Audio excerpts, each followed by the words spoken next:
everything is divine. And when you look for the divine in everything, in yourself, in other people, in the beautiful tree, if you look for the divinity in absolutely everything, that's what you're going to see, and that's what's going to propel you forth, and it's going to make you just so friggin' full of joy that you're going to be like about to explode at every single moment. And you are worthy of it. Number one, you are friggin', because you are God. It's just so amazing. Hello everyone, and welcome to Project Positive Change Soul Series. And today we're bringing Pete Cassaboon as our featured speaker. Hi Pete, and welcome. Thank you for being here. Absolutely. Thank you. Thank you so much. You're welcome.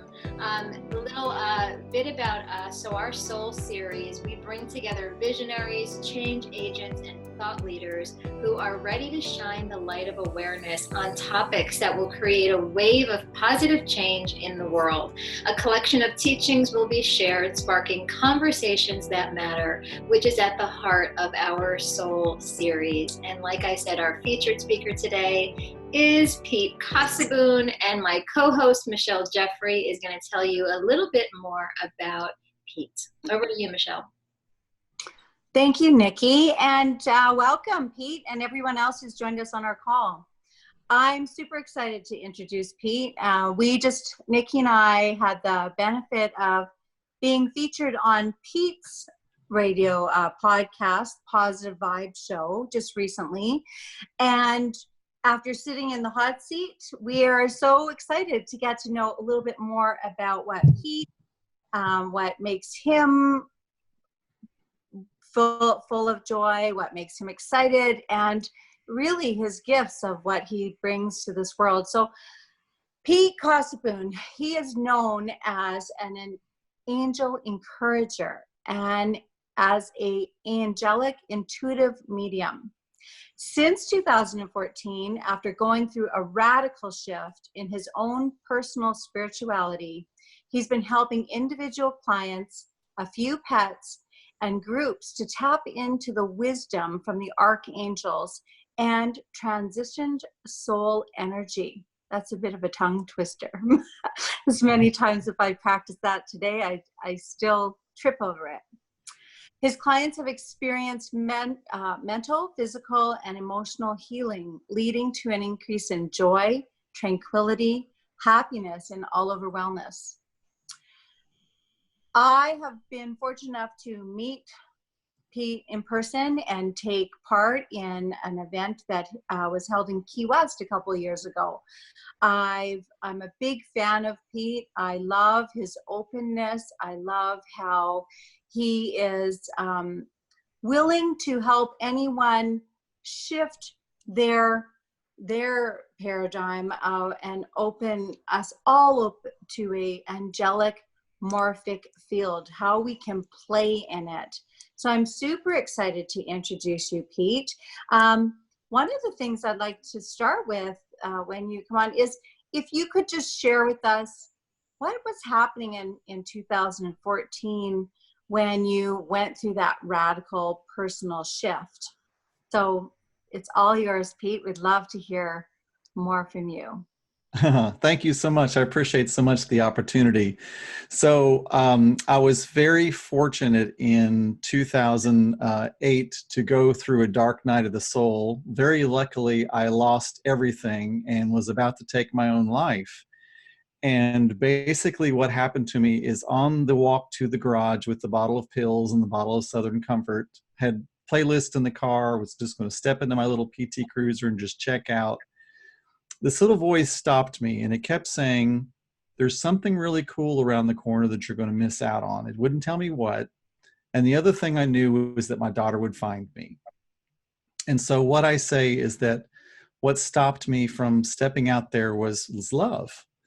And I finally got the idea the next morning after I survived that night, and I survived that night, dude, just by a pure miracle. I mean, I basically called the suicide helpline 4 times, and 4 times they hung up on me. And because of the love of my daughter and did not want her to find me, I just kept searching on Google, and I was drunk as a skunk at the time, and found this phone number for this emergency room in Tennessee and talked to this, what I call an angel. And it was a male nurse that talked to me for about 3 or 4 hours and just that helped me survive the night. And the next morning, I started getting this idea in my head. I thought, you know, the garage is always going to be there. You can always go through there, but that's a one-way street. You know, it's a one-way doorway, and you can't ever come back. So that's always an opportunity. It's always there for you. And if you've lost everything, then why don't you just go for it? And I didn't even really know what that meant. And about 6 months later, I was talking to somebody. I was actually in federal prison at the time. I'm very open about my story. And I said to somebody there that I just met, I said, you know, I've met every fear I've ever had except for one. And he asked me, he said, do you know why? And I said, no. And he said, it's because you've been focusing on your fears your entire life. And I thought that was the moment I say I met the universe, because I realized that you could literally write a script from my life by my fears. I mean, literally everything that I feared had come true. And my thinking at the time was that if I focused on my fears, that I could figure out a way to overcome them. If I focused on my fears, I could figure out a logical reason for them, and I could figure out a logical way to cope with them and to overcome them. But what I was doing was I was simply calling them into my life. So I started reading some different things, started, you know, watching Abraham Hicks and reading The Secret. And then a few years later, I got a life coach, and something kept telling me that year 50 was going to be a game changer for me, and I didn't know what that meant. And while I was with that life coach, she set up this mastermind, and one of the people in the mastermind was an Angelic Intuitive Medium.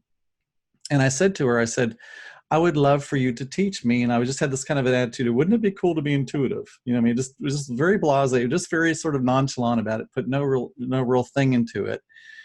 And so she said, I would love to teach you. So second lesson, she stopped and she said, I can't teach you anymore. And I said, why? And she said, because you're already doing it. And I was like, what do you mean I'm already doing it? And weirdly enough, I started getting like Facebook messages and messages from people who'd heard about me, and they were like, you know, I have a problem with my pet. Can you help me? I'm like, I don't know. Let's give it a shot. I'm having this health problem. Can you help me? I don't know. Let's give it a shot. Can you help me with this negative energy that's in my house? I'm like, I don't know. Let's give it a shot. You know, and I just would like sort of show up, and the angels would just come through me and tell me what to do.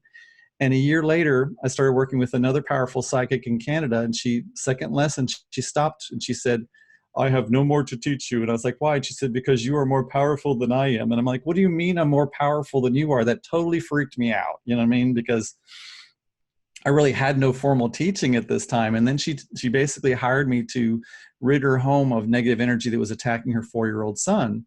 And 15 minutes later, it was gone, and it hasn't returned. And it's nothing about me. What I am is a great allower. And I asked the angels, I said, why at the age of 50, because most people you talk to that have been through what I've been through, they'll tell you that they've talked to angels since they were children, and they saw these things, and they talked to their dead grandmothers, and none of this started happening until I was 50. And now all of a sudden, dead people were talking to me, and I'm getting direct communication from angels. And I was like, why is this happening to me at age 50? And they said, we don't want you to have any preconceived ideas of what you can and can't do.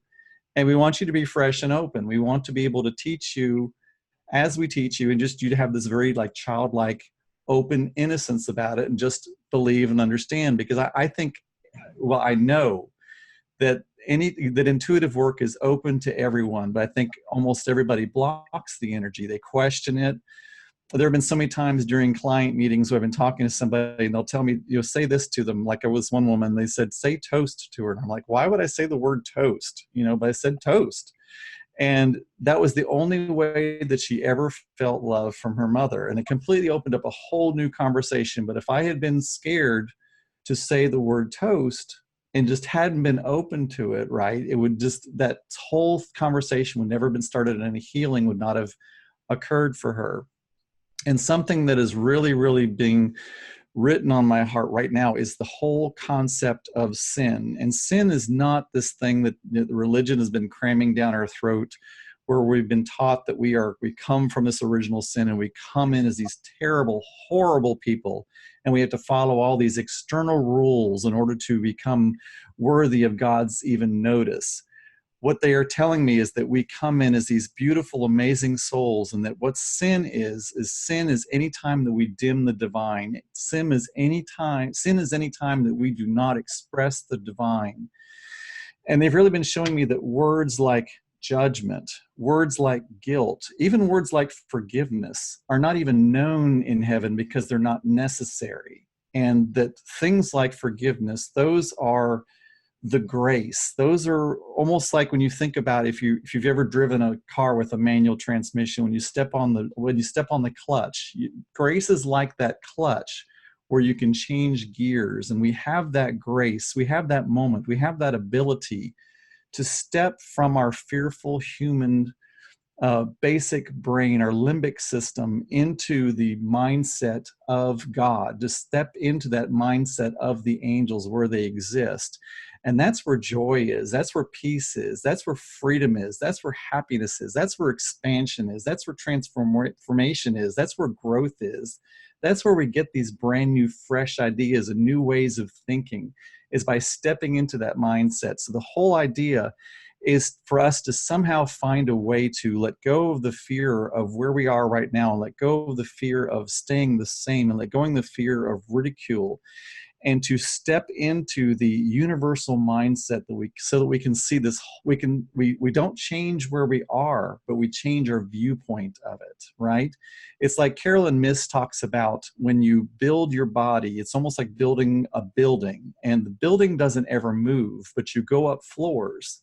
You go up to different floors, and each time you go up to a different floor, your viewpoint completely changes. You haven't changed address, and you haven't moved anywhere else. You're still in the same place, but your viewpoint is completely changed. And from that new viewpoint, you have new opportunities. You have new ways of taking the raw ingredients, which we call the obstacles and the challenges in our lives. We have a way of taking those things, and we have a way of turning those into the most beautiful new opportunities, the most beautiful new places that we can go to, the new ways that we can do things. Because when we sit in judgment of either I shouldn't be here, or I need A, B, C, or D before I can move forward, I need to lose 10 pounds, or I need to be 10 years younger, I need to get in this perfect relationship, or I have to get this perfect job before I go do this other thing, we're completely blocking ourselves, and we're actually stepping into a victim mindset where we're actually kept small and in this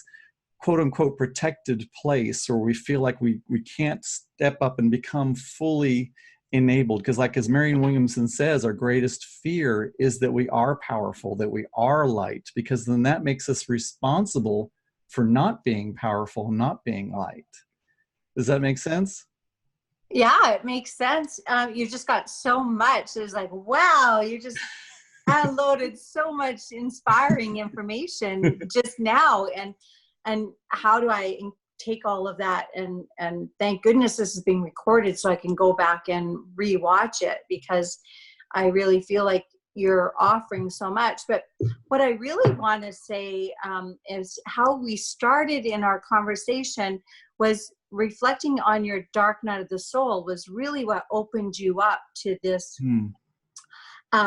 field, and how it's actually, you turn what most people would think is the negative as the greatest gift that you could have walked into and received. And it's that shift of perception from this was a negative to, it's not even about turning it positive, but to exploring what was there for me. And I love that we're having this conversation and your openness on such a significant day, because it is Suicide Awareness Day. And I'm really grateful for you and your vulnerability to share your past, your journey, because this is like a guidebook for others who might be feeling the same things, or might be experiencing being put on hold by the suicide hotline, and how maybe not to give up.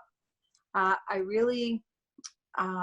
just am moved by everything that you've shared with us so far, Pete. And one of the things that really stood out is that you continue to give it a shot. And you said that multiple times. I give it a shot. I give it a shot. I give it a shot. Not going to the place of, am I qualified to do this? But I'm just going to give it a shot. And isn't that the magic? Because when we're not attached to the outcome, and we're being asked, like Carolyn Myss would say, it matters that you're willing to basically show up and not question why you're being asked to do this, but to just follow through. I've spent time with her at the Chopra Center, and she was always really about like moving on the courage that you're going to need to get to speak your truth and to act on that divine message that's coming through you. Absolutely. And I know so many times when I used to do things like this, I would be very scripted and very organized about it. And I would ask people their view take on it afterwards. They'd say, yeah, after about 15 minutes, it got really interesting. And I would start laughing. They're like, why are you laughing? I said, because that's where my notes ran out. And I know that we have this light worker celebration here in Huntsville, and I'm also a car salesman. So I kept meaning to, get like prepared beforehand. And like people kept showing up and asking me to do this and do that or something else. So I basically walked into it about 5 minutes late for my presentation. And I walked in laughing, and everybody was like, why are you laughing? And I said, I've had absolutely no time to prepare, which means the angels are so ready to show up and they want me just to get the heck out of the way. And I thought to myself, I've got maybe 20 minutes. 4 hours later, they're kicking me out of the room. They're like, we have to close down. Like, we can't go any longer. And so it's so funny that Pete's brain was like, I got 15, 20 minutes tops. You know what I mean? And 4 hours later, the angels are still like, let's do this. Come on, let's, let's rock and roll. Let's change some lives. But I think what's been so transformational for me here, really, I always like to stay right on the cusp. It's even like when I write something, I don't really get disgusted with it, but I get bored with it because I'm already, like, the angels are already showing me the next thing, right? And what the angels have really, really been talking to me really a lot about lately is non-attachment. Especially, I talk to a lot of healers, and they talk about how, and it's happened to me too, about how you take on the sickness and you take on all these things from the other people. And I've watched some of these divine leaders and how no matter what the story of the client is, they don't get attached to it. Like you'll be sitting there in the audience, you'll be listening to these heart-wrenching stories, and you're like, how are we all not like just passing around a bucket right now to be able to save this woman or whatever, or this man, or to do something. But it's about, you can't get attached to their story. That's the only way you can heal somebody, because that's what Jesus did, right? When he would heal somebody, he gave them very specific instructions. Number one, he would only see them as completely healed. Mm-hmm. That's the only way he would heal them. And the number two thing he would tell people is he'd say, don't tell anybody about the healing. Because the thing to remember is, especially in this day and age, because we're on this very cusp of enlightenment, we're on this cusp of change, and there are bubble poppers out there, who are just can't wait to pop your bubble, who can't wait to interject just a little bit of fear. And fear is like a bacterium that if you let it within the bubble of your faith, it'll turn everything and spoil everything. So you have to be very careful, I think, at first, especially along your journey, to where you're very careful about who you tell about it, who you tell. And it's not like a cult kind of thing, or don't tell, so but it's this thing where you have to be very careful about it till you get to a certain point, and then at a certain point you just don't care anymore. It doesn't affect you anymore, and you can and you get on this wavelength of where only those that can hear the message and can be touched by the message, you're even going to notice.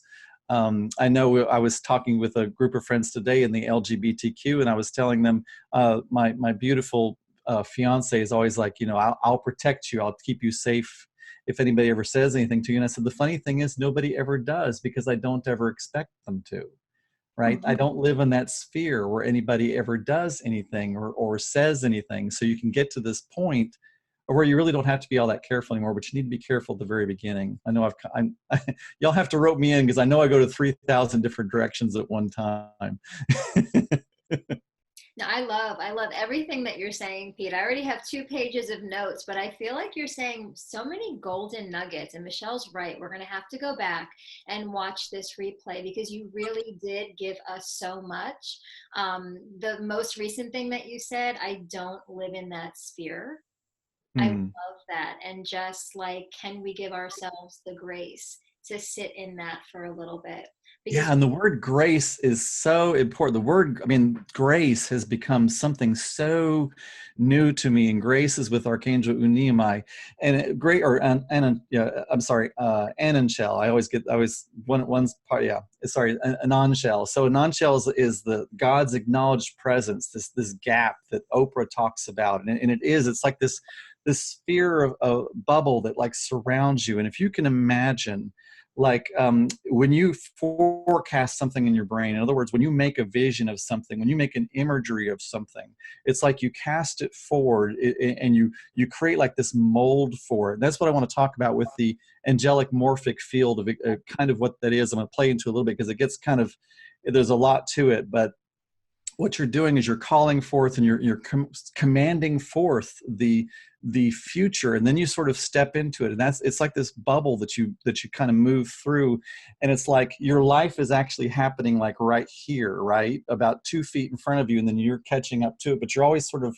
catching up to it. And this is whether you're conscious of it or not. You know, when people say they're stuck in a rut, it's because they keep creating this same grace bubble around themselves over and over again out of expectancy. We live in a probability field of flux. It's always in movement. It's always changing. It's always flowing. And it's almost like when you go down to the beach and you dig a hole in the sand, and then the ocean fills it in. You know, we create this mold. We create this dye of who we are and what our life is. And then the powers and the energies and the ether fills that back in. And I don't know, is anybody here familiar with what the 0 point field is? I'm not sure if I'm a little bit of a quantum physics geek, so this is the way this sort of plays in. So the 0 point field is basically what is present in a vacuum. If you took everything out, all the substance, all the air out of a space, that's called the 0 point field. There's enough energy in 1 cubic foot of the 0 point field to boil all the oceans on Earth. And the interesting thing is there's 10 to the 40 times as much energy in the 0 point field as there is in a field filled with substance. So let that fill around your brain. In other words, if my hand is right here, if there was empty space around my hand, this empty space has 10 to the 40 times as much energy as my hand does. So where's the energy? Where's the power? Where's the matter? Do you understand what I'm saying? Where is the consciousness of that being held? So what we do when we speak with our lips, you know, everything started with the word of God. Everything started with the sound. Everything was started forward. And there are 10,000 angels standing at your lips right now, waiting for whatever you speak. And there's no judgment in the angelic field. If you say, I am fat, the angel's like, okay, you're fat. If you're like, you know, I'm poor, okay, you're poor. I'm a millionaire. Okay, you're a millionaire. You know, I'm in a perfect, beautiful, loving relationship. Okay, you're in a perfect, beautiful, loving relationship. Whatever it is you speak, that's the morphic field that they create out in front of you. And then it gets filled in. But you have to keep that faith. You have to keep that belief. That to me is really the work. The work isn't in the actions that we take. The work is in calling forth what will be and staying in that belief space. And then what happens is, you know, nature hates a vacuum, so that we create this vacuum, and then we're sucked into the vacuum with our action. In other words, you're propelled to be in it. You're pulled into it. You're not pushing yourself through motivation. You're being pulled through inspiration. Like you can't not call that person. You can't not do that webinar. You can't not write that book. You can't not go take your kids to school or wash your car or whatever it is that you're being inspired to do at that moment. So it's not about this life of where you live like from vacation to vacation or weekend to weekend, or I can't wait till I get off and have that beer and sit down and watch TV. It's like, I can't wait for the next 5 minutes to go talk to this new person in the office and go talk to them about this email or whatever it is. Your life becomes this moment of inspiration. And if you're not being inspired, to be honest with you, it's not worth doing. And it's not going to, you know, it's as though, say you took 5 people and you were going to go to Florida, and On the way to Florida, you had a terrible time. You argued with each other. Guess what kind of time you're going to have in Florida? You're going to have a terrible time. But if you were going to go to Florida and you had a great time the whole way, guess what kind of time you're going to have in Florida? And what that's meaning is it's about the way the journey is the way the destination is going to be as well. You can get a clear shot of exactly what your next day or your tomorrow or that evening is going to be. Because if you have a terrible day at work and then you have a beautiful home with the most incredible spouse and you're wealthy and you come home, what's the first thing you're going to talk about? Your terrible day. But if you have a wonderful day and then you move into your home and you've got this you're going to talk about what a wonderful day it is and how glad you are to be home and how amazing thing is. So however you are in one space is exactly how you're going to be in the other space, and it's completely up to, and that's why I feel so blessed and grateful for every experience I've ever been through, because I've learned that there's a way to find joy in every single moment, and that is the work. The work is in finding the joy in every single moment. The work is in finding the opportunity in it. Because instead, it's interesting. I was talking to somebody today. We're so used to saying, I can't, I'm watching for the other shoe to drop. What if we were watching for the other shoe to fly?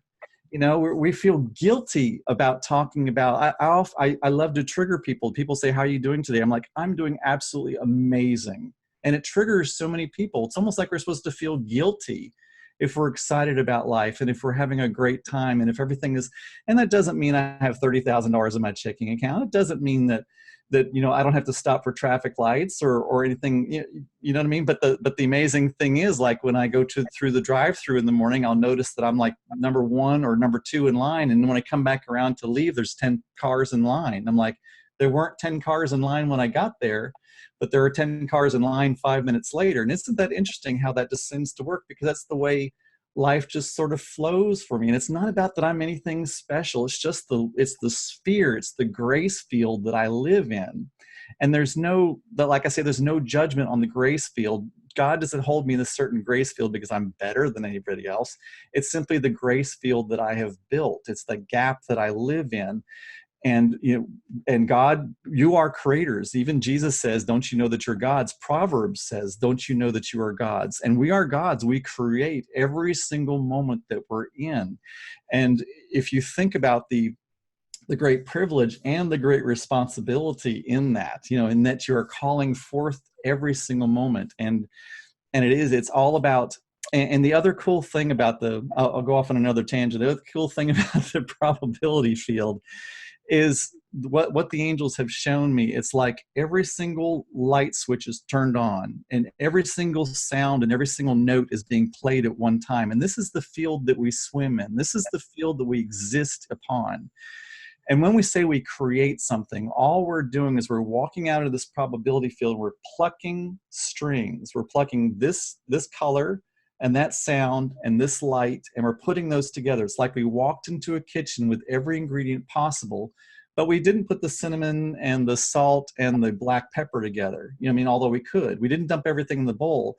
We just picked this ingredient and that ingredient and that ingredient. We made our own special recipes. So it's not about creating everything. It's about designing it. It's about choosing. It's about making our choices among what is available. And guess what's available? Absolutely friggin' everything is available and possible and probable. Because the thing, I love talking to religious people, because I'm like, if God is everything, if God made everything, then everything is of God. Everything is divine. And when you look for the divine in everything, in yourself, in other people, in trash on the sidewalk, in the beautiful tree, if you look for the divinity in absolutely everything, that's what you're going to see. And that's what's going to propel you forth. And it's going to make you just so friggin' full of joy that you're going to be about to explode at every single moment. It's just so amazing.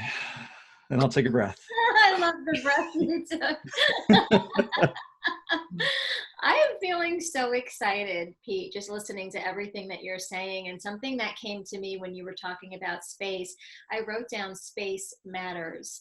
And a couple of things that came to mind, even if you look at your room, you know, the things that you have in your room, like what would Mm. it look like if there were no space and all the tables and the furniture and everything was up against each other? And even in Ah. music, like what makes music so beautiful? I heard this quote somewhere, but it's the space in between the notes that we're actually able to hear the music. I love I love that, because what your brain does is your brain fills in those empty spaces, right? Your brain doesn't like a vacuum any more than nature does. So it's like it's this magical dance that you do with music, where the music takes a step and then you take a step, and then the music takes a step and you take a step, right? Now, Archangel Jophiel is the feng shui archangel. She works with form and function. So when you were talking about your room, what Jophiel says is that everything should either be beautiful or functional or a combination of both. Because anything you have in your space, whether it's a person, whether it's an object, whether it's something in your car, takes energy from you. What you want to do is you want to find those things and those people that give you back as much or more energy than you give out. Or in other words, you're just bleeding out energy. And you could have, say, you could have a special needs child that, yes, takes a lot of energy from you, but gives you back so much energy. And I can speak from the heart on this, because I have a special needs brother that I'm so blessed to be in charge of now. I tell him all the time that I got his guardianship and servitorship papers. I'm like, I own you.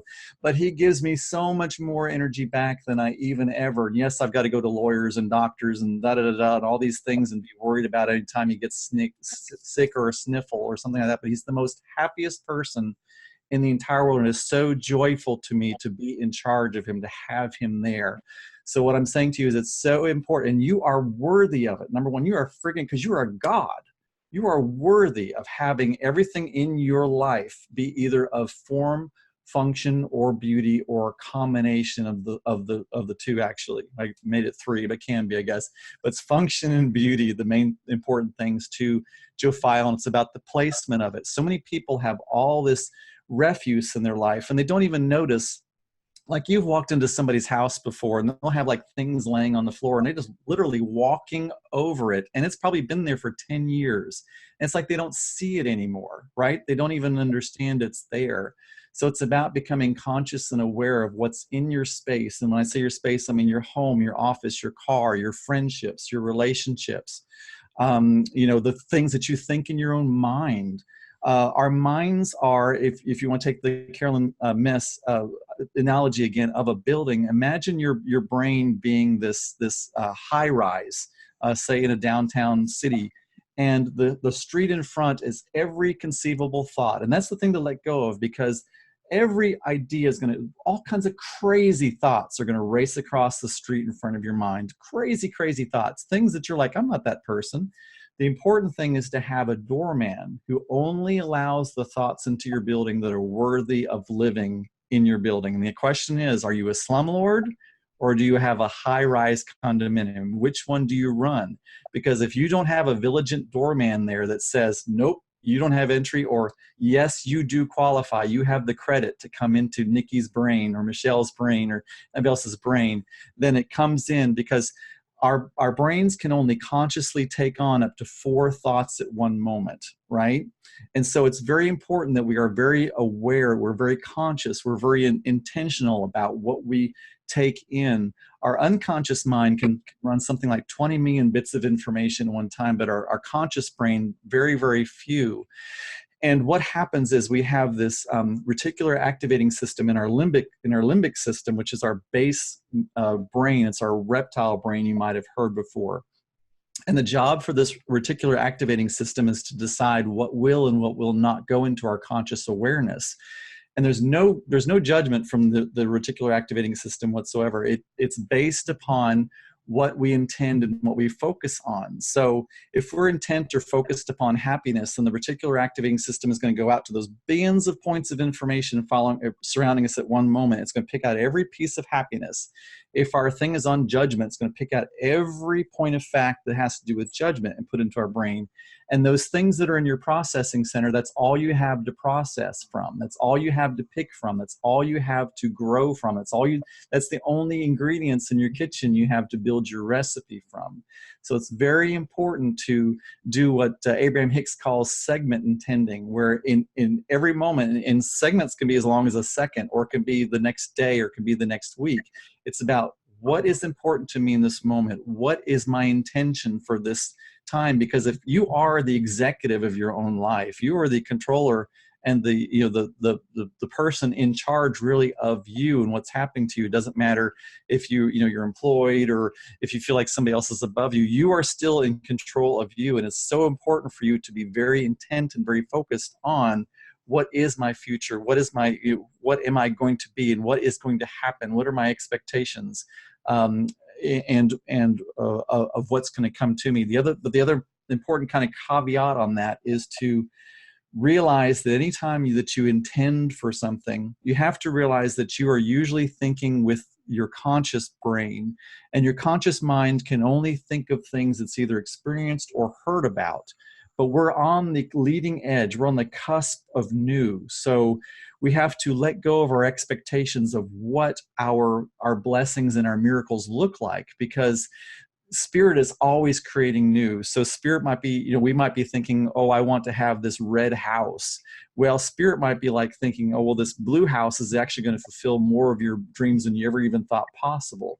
But if we don't get the red house, then we think we've failed, and we judge ourselves that I didn't get what I expected. So we have to, number one, create this sort of like air of expectancy, but then like let it go a little bit and allow it to bloom into whatever it becomes. Does that make sense? Yes, it does. It makes total sense. And again, I'm rewatching this because you're giving us so much. There are so many things that I'm hearing. What I'm hearing a lot, Pete, that you're saying is the word joy. And I wrote down something you said. There's a defined joy in every moment.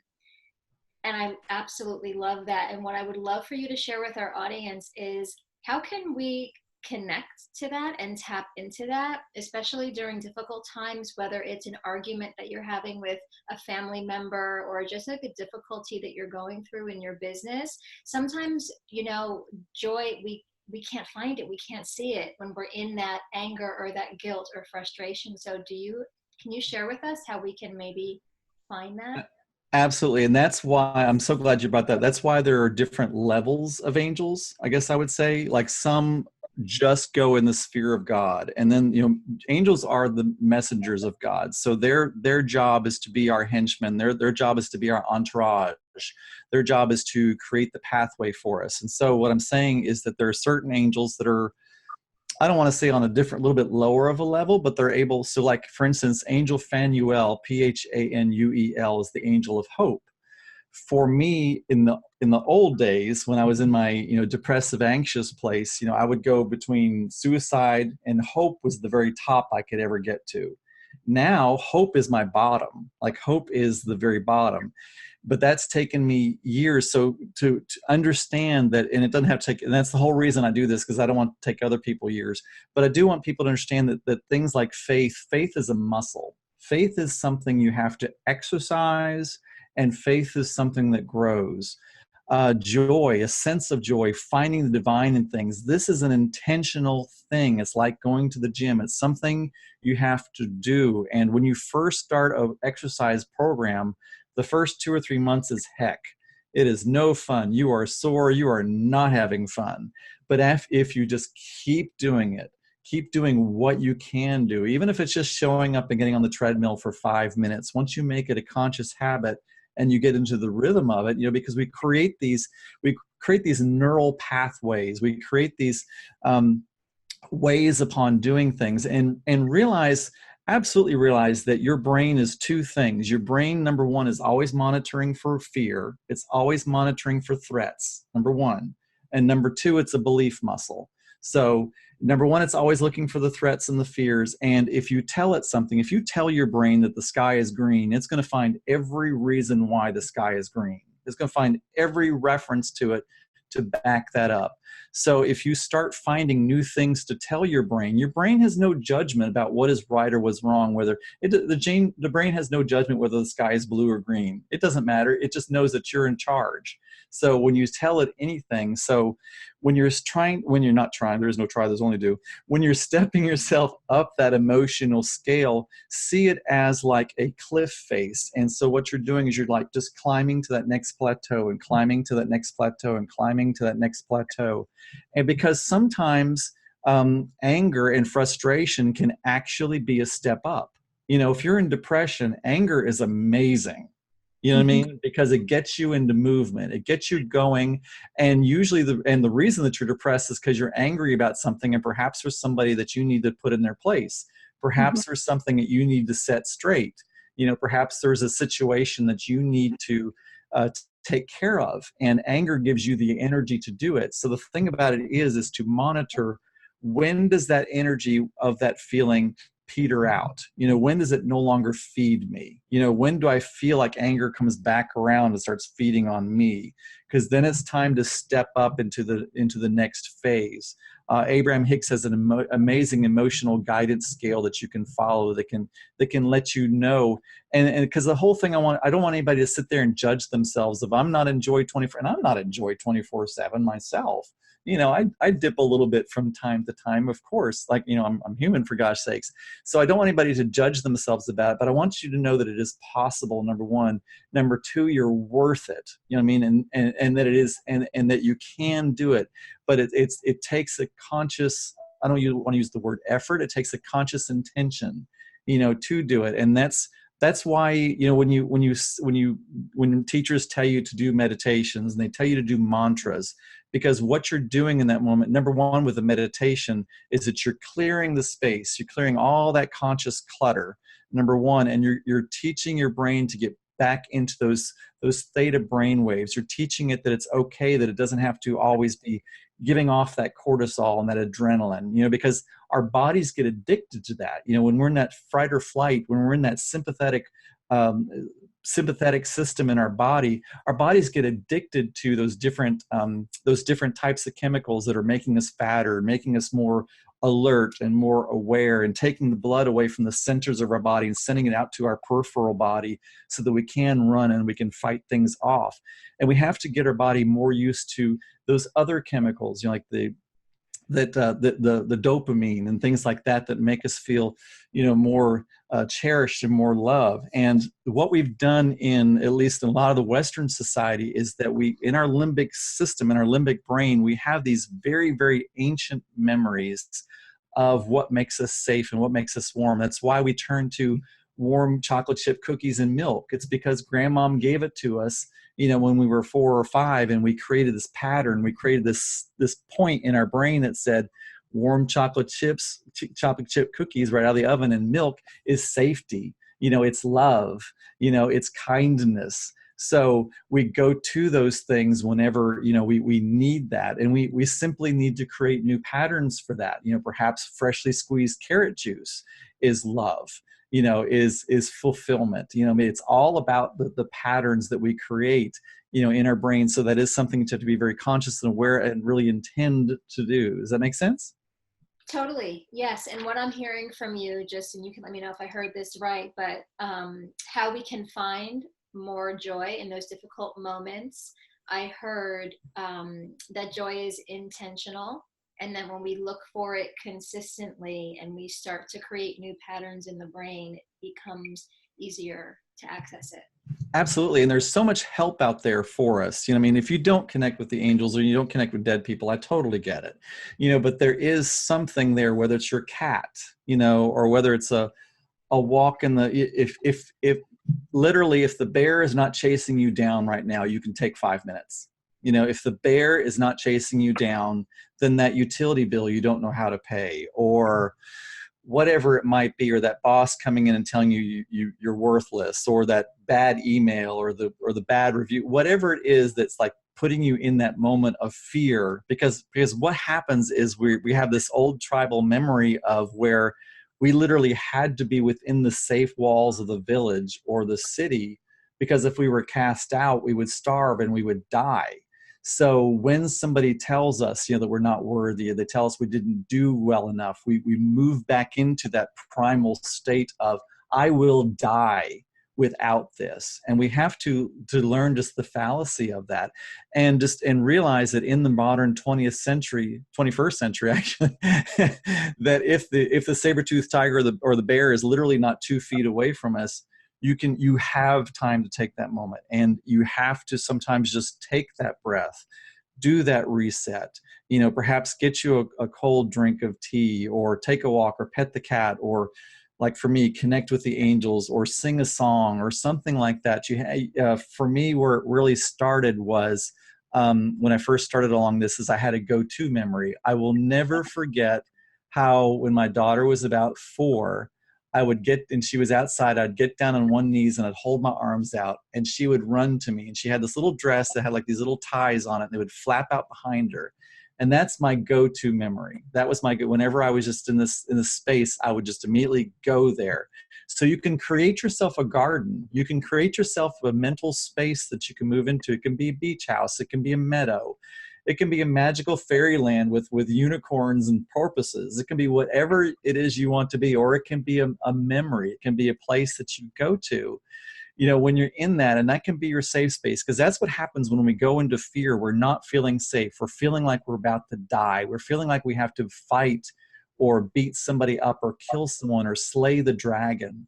That's where we are. And you can't build a beautiful relationship slaying a dragon. You can't create a beautiful heart-centered business, beating the bully up. You can't buy a beautiful new home while taking out a saber and chopping off the head of somebody else. You can't do it from that same energy, right? You have to move into a different energy where creativity is possible for you. And it goes back into that whole thing of this comparison animal we do, where we see somebody that has what we want, that we don't know what kind of life they're living, and of course that happens for them, and we think, if I was just 10 pounds lighter, or if I had $20,000 in the checking account that I could hire this coach with, or if I could go travel around the world or whatever, it would be completely different. But you are exactly where you are. And if you did research, you'd find the story of somebody else that is where you are, or worse, that created everything and beyond what you can even imagine. And they did it because it first became possible in their own mind. And then they created a space for it. They made it the truth. And when you make something the truth, you create that gap, you create that grace bubble, where it simply has to be filled in by the energies of the universe. It has to be. If you become it first, if you simply live it. I mean, if you can imagine the person that is washing cars right now at the car wash, and they want to be an executive of a large corporation. If they literally came in and gave the guy a 3-piece suit and put him in the office, he wouldn't know what to do unless he'd already in his mind become that executive, right? If he was already there in that moment. That's why we have in our modern world things like colleges. It's not so that it's really not about getting the information and the knowledge. It's about preparing ourselves for it. It's about becoming that. And if you go to any large corporations, or you go to any of the athletes, or you go into the military, you'll see that they use things like visualization. They use things like projecting forward to become that. They tell athletes to imagine crossing the finish line at this certain time. And they've actually done studies where they've actually hooked up people to monitors, and all they had them do was imagine the running. And then they checked their muscles, 6 weeks down the road, they found out they had almost as much muscle tone as those that actually did it. So your brain, your mind has such power, has such control, has such ability to change your physicalness, because it comes from spirit and then mind and then body. Body is simply an instrument. It's a tool of the mind. It's simply the most open monitor of what's happening or what we're seeing through us. It expresses exactly where we are in every moment. Pete, you have a book that you've written, and it's the 4 Steps to Brilliance, Life Design Made Easy. Mm-hmm. So if I was watching the show tonight, like reviewing everything you've taught, Would your book highlight some of all of this wisdom that you've been sharing with us, or is Yeah, that on a different subject? it's Can you really just kind of the same. maybe let us know what we would find in your book that would relate to all that you're sharing? Absolutely. So it doesn't really talk about the angelic morphic field because it's something I came up with a long time ago through my journey, but it's basically 4 steps. And it includes the 4 cardinal archangels because those are my guys. That's my entourage. Mhm. They're my peeps. You know, they're the ones that are always with me. But what were you going to ask me something? I'm sorry. Oh, so but what's consistent with that is that it is still, we're still talking about the angelic field, even in your book. Well, interesting enough, the book doesn't even mention the angels, but it's all about, you know, what they do. So it's really basically four basic steps.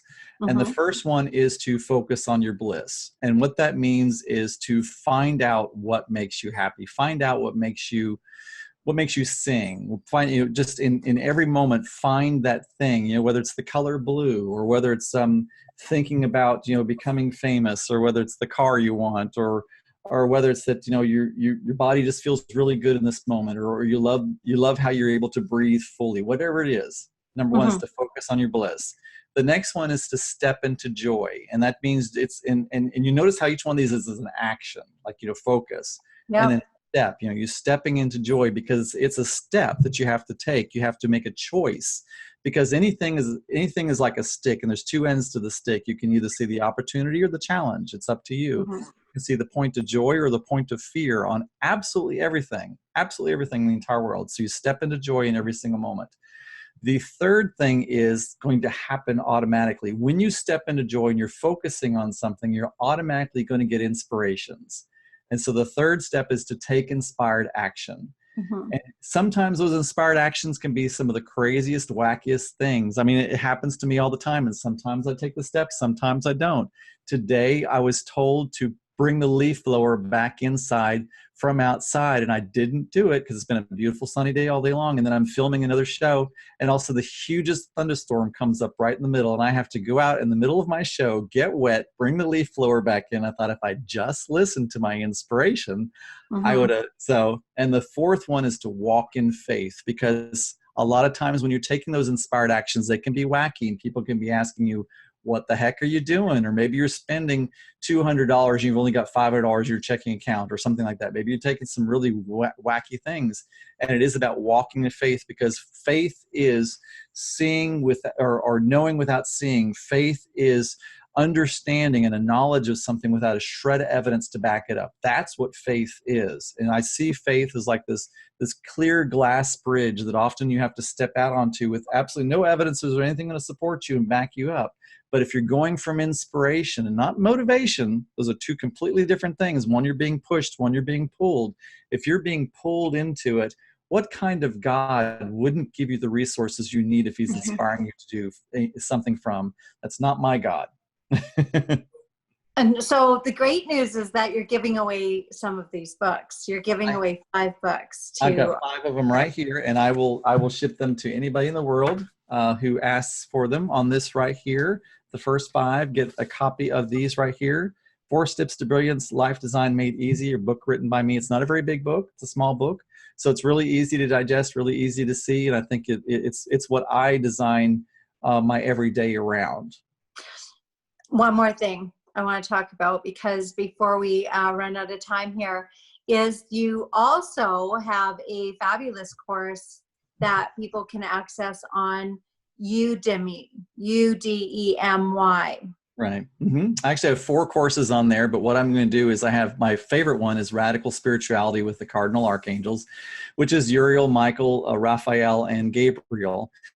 And if you type in PPC free under the coupon code, that's all caps, PPC free, you will get, the first 5 people will get a copy for free. It's a $19.99 course. It's got great feedback. It's actually a way that I, you know, part of the great goodness and abundance that the world or the universe brings to me every single month, get a little nice little check. And I want to give that out free to anybody that would like to learn more about the Cardinal Archangels, because they're amazing. And you know, I know Michael's the ham, and he's always wanting this. I'm like, you know, this is my time, Michael. He's wanting you to read about him. So, Well, Pete, it has been a joy. Find my bliss. My bliss is connecting with all of these people in our community, and you are one of the people that I've just felt so blessed to come into contact with. And had we not met before, I really just appreciate like how transparent you are, that I feel I would know you just as much as if I've always known you. So I really want to thank you for being that shining light out there in the world and being that hope for others. And your passion is contagious. I'm really, really super excited to continue following you. And I know how much you bring to our Project Positive Change community. So I'm really grateful for your presence and the grace that you embody. oh, thank you so much. I appreciate it. Thank you so much, Pete. You are awesome. I'm just a great allower. That's all I am. Yes, I love that. The great allower. the great allower. I wrote that down too because I never heard it before, so I love it. Hmm.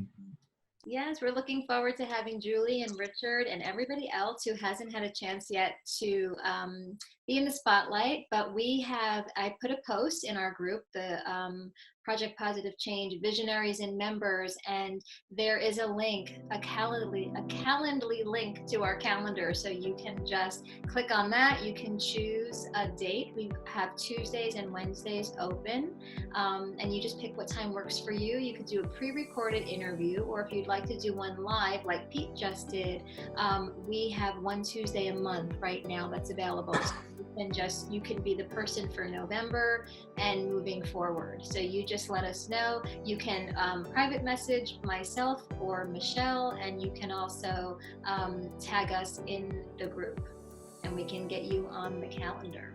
Awesome stuff. And thank you everybody for tuning in to our Project Positive Change Soul series. Until next time, bye for now.